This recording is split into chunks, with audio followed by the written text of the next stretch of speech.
Kumusta niyo mga Facebookers? Kamakailan bumagsak ang Facebook. So gusto ko malaman bakit. Kaya daanan na muna natin tong mga memes na nabuhay nung walang Facebook sa buong mundo. Mamaya pag-usapan natin. Galing kay Akay Rib.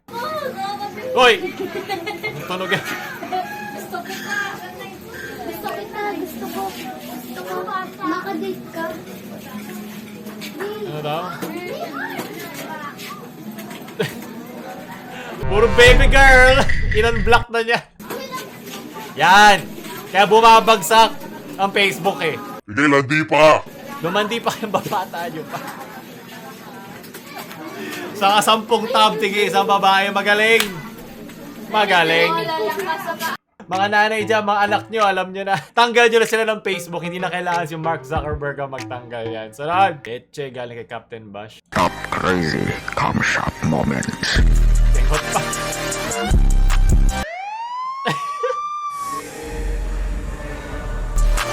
Nag-graduate tayo. Tignan mo, ang pinaka-ulan yan. Parang walang comsat sigurado. Dota 1 days. GLA landi noon hanggang ganyan. Walang chat na I love you. Sunod, itong mahinang 360p. Napakahina. Wala man lang sounds. Ano ba? Ako pa maglalagay. Ikaw na malagay pa ng orange. Pigati, bumili na kayo na sa description. Sunod! Galing ka-impressive. Pangit ba ako? Pahirap na magsinungaling ngayon sa internet kasi lahat na naka sa internet, totoo. Kami na lang natitirang hindi nagsisinungaling dito. Sunod!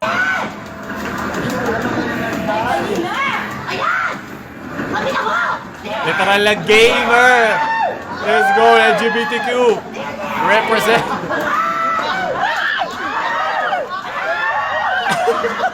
Walang kwenta, budget dito. Pati siya napapalaban sa Tekken. O, 10-20 na yan. Ito kahit bagsak ang Facebook, hindi matitigilan ang round ko. Hype na hype, leche. Wala, doon ako! Oh! Comeback! Isa na lang! Ay, nahuli ka! Talo siya. Ano nalo ba siya? Oh, siya na-counter pala yan. Magaling! Magaling na gamer! Oh, siya. Ayan na. Si bakla. Galing mo bakla. Magaling. Nalaban na rin sa totoong buhay. Galing kay Snoo Calculation. Hayap sakto. Pighati nga talaga. Hindi. Mahirap hindi matabla ng Facebook, okay? Kung araw-araw ito buhay ko. Dahil sa leche yung pandemic. Napaka-healthy.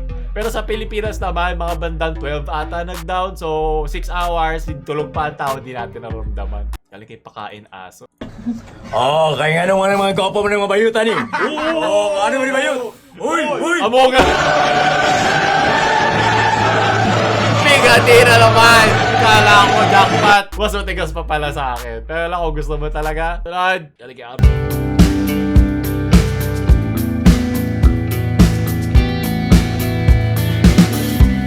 Lahat na lang, BB.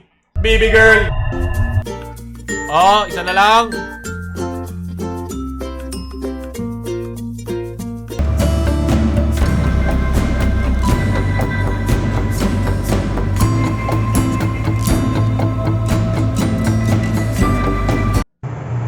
Napakabobo ang puta. Ganito Ay, dapat the to. drag. Ayan o, I love you one. Tapos drag mo lang pababa kahit Ano ilan. to sa Excel? Ha? O yan, 499. Gawin natin 500. Kinangina mo ka. Pwede kayo 500. Napakabobo mo. O, copy mo. Tapos send mo sa messenger. O yan o, 500. Napakabobo mo. Nagpakahirap ka pa. Puro asidante. Kinangina mo. Ayan o, send ko na lang sarili ko. Lang jowa eh. Bye, kinangina mo.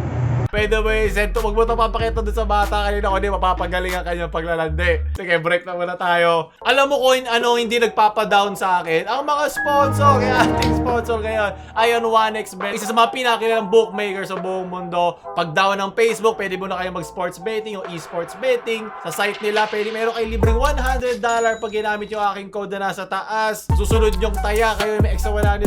Pag nanalo kayo, hindi may extra $100. Hindi ka matadown pag walang social media. wala, di ba? Doon ka muna kumuha ng dopamine hit mo yung mga panalo mo sa sugal. Isa sa mga sinasabi daw, bakit daw bumagsak ang Facebook kamakailan, mayroon daw sila mga tinago, mga conspiracy.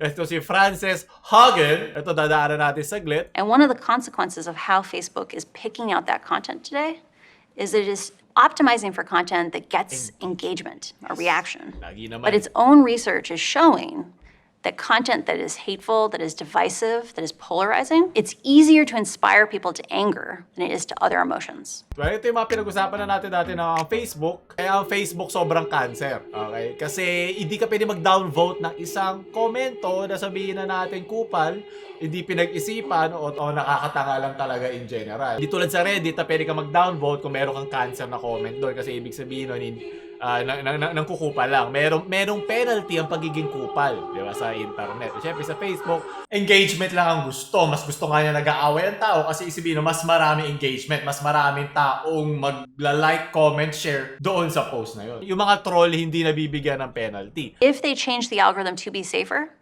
people will spend less time on the site, they'll click on less ads, they'll make less money. Dito sinabi ni Frances Haugen na kamukha niya yung sa Zombieland na artista.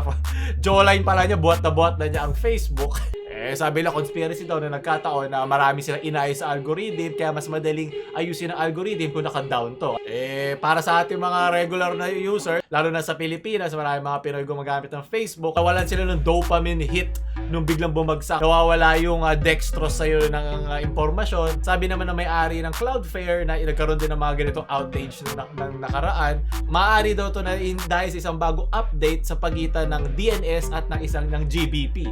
DNS ay ang sabihin mo na yung address ng iyong site. At nagkaroon ng bagong patch ang Facebook kasi sinasabi wala na kami dyan. Hindi ko lang bakit nagkamali sila doon. Ang GBP naman, pwede mo sabihin parang Waze, parang roadmap kung paano ka gagalaw-galaw sa milyon-milyon ng mga sites sa internet. Yun ang internet kung paano gumagalaw. Para ayusin to ng Facebook, kailangan nila yung manual reset ang kanilang mga server na pinangyarihan ng problema. So, kaya mas matagal kasi kahit yung mismong Facebook, ang kanilang workaround sa Facebook ay kailangan mo dumaan sa Facebook.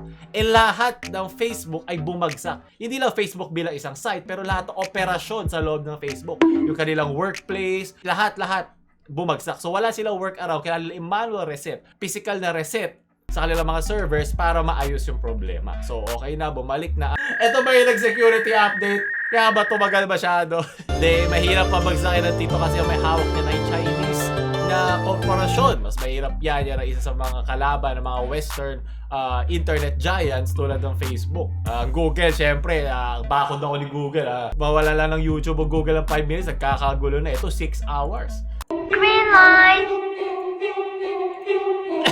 Ito, alam mo, sobra ka na sa social media. Sobra ka na sa internet.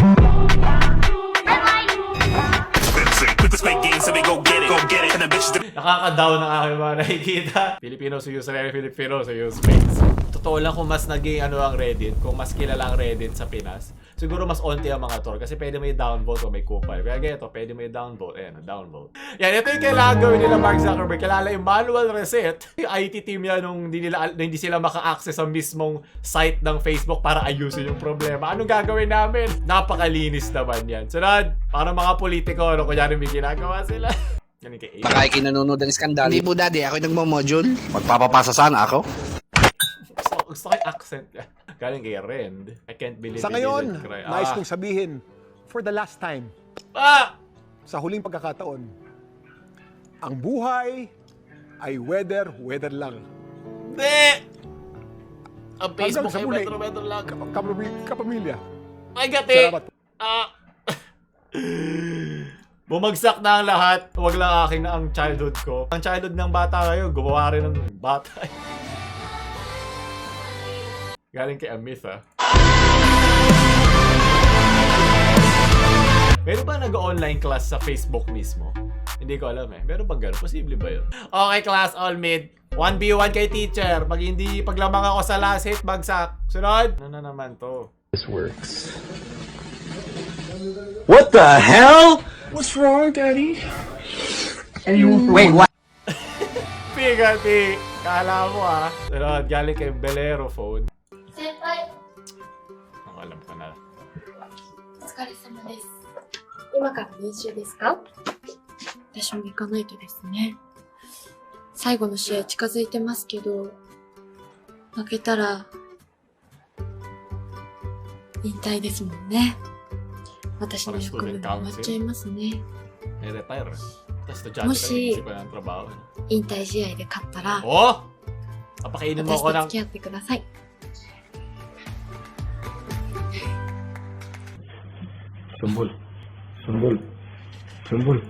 Piga nila. Sana lagi na lang down para di ko maalala malungkot ako. Sana lagi na lang down. Sunod at panguli. Galing ka impressive. Good morning, sir. My name is 19 years old. Hobbies ko po ay mag-computer. Yep. Mag-computer. Kailangan namin ng dopamine, okay? Mag-computer. Mag-computer. Pangarap ko po pagkatapos ko ng BSIT na course ay maging isang pro wrestler po. Kailangan mo yan. Kailangan ka ni Mark Zuckerberg. Ano masama kung payat? Tabli na lang sa kama. Kaya Apply hindi ka sa ako Facebook, magpo-pro ha? wrestler. Kaya magtatayo na lang ako ng sariling piso ko. Sir, Bagsak na nga eh.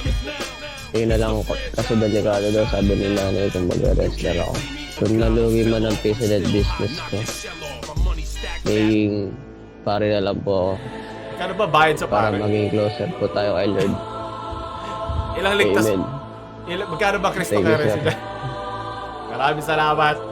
Okay, tapusin na natin yun. Maraming... At doon tatapusin ako. Gusto nyo pa ng mga memes. Huwag nyo kami na like, share sa mga Facebook troll yung friends. At huwag nyo kalimutan subscribe. Paulo.